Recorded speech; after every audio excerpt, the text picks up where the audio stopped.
అవకతవకలు జరిగే విషయం మనందరికీ తెలిసిన విషయమే. మరి గతంలోని ఎప్పుడూ లేనటువంటి ఆనవాయితీ మన రాష్ట్రంలో ఈ కూటమి ప్రభుత్వం వచ్చిన తర్వాత నెలకొంది. గతంలోని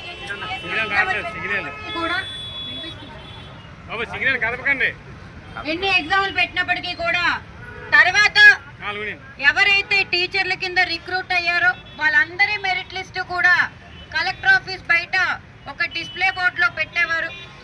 కానీ ఈ కూటమి ప్రభుత్వం వచ్చిన తర్వాత టీచర్ అవ్వాలి అంటే ప్యాకాట్ ఆడితే చాలు, టీచర్ అవ్వాలంటే టొకఫోర్ ఆడితే చాలు, టీచర్ అవ్వాలి అంటే టెన్నికాయిట్ ఆడితే చాలు, కానీ టీచర్ అవ్వాలి అంటే టెట్ రాయక్కర్లేదు, డిఎస్సి రాయక్కర్లేదు. అది ఎక్కడ అంటే కేవలం అది మన ఆంధ్రప్రదేశ్ మన రాష్ట్రంలో మాత్రమే, ఈ కూటమి ప్రభుత్వం వచ్చిన తర్వాత మాత్రమే అని.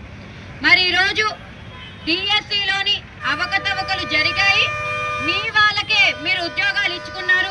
టెట్ రాయకుండా డిఎస్సి రాయకుండా మీ పార్టీ అని చెప్పేసి మీ పార్టీ వాడే అవుట్ సోర్సింగ్ ఉద్యోగికే మీరు ఉద్యోగం ఇచ్చారని చెప్పేసి ఈరోజు మేము ప్రశ్నిస్తున్నాము.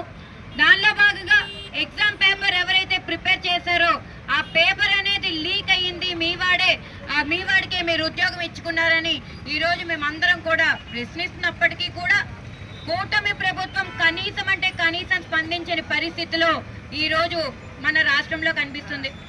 అన్నీ కూడా ప్రశ్న పట్టేసాయి మీరు అధికారంలోకి వచ్చిన తర్వాత. ఈరోజు గతంలోని జగన్మోహన్ రెడ్డి గారు ఎడ్యుకేషన్ సిస్టమ్ అనగానే మన రాష్ట్రం వైపు ప్రతి ఒక్క రాష్ట్రం కూడా తలెత్తుకొని చూసేది. ఇంగ్లీష్ ఎడ్యుకేషన్ తీసుకొచ్చింది, ఎడ్యుకేషన్ సిస్టంలోని రూపురేఖలు మార్చారు, స్కూల్స్ రూపురేఖలు మార్చారు, వివిధ కార్యక్రమాలు చేపట్టారు.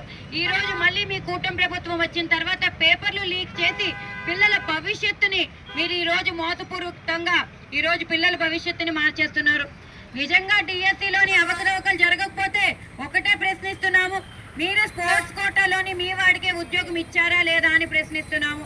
నిజంగా ఈ రోజు స్పోర్ట్స్ కోటా అని చెప్పాను, పోనీ ఉద్యోగం ఇస్తే ఇచ్చారు, ఏ పీఈటీ కింద ఇస్తే బాగున్నాం. ఈ రోజు స్పోర్ట్స్ కోటా చదువు రానివాడు వచ్చి ఈ రోజు పిల్లలకి చదువు చెప్పే పరిస్థితి మన రాష్ట్రంలో మాత్రమే కనిపిస్తుంది. రేపు మా పిల్లల భవిష్యత్తు ఏం కావాలని అనేది ఈరోజు ప్రశ్నిస్తున్నాము.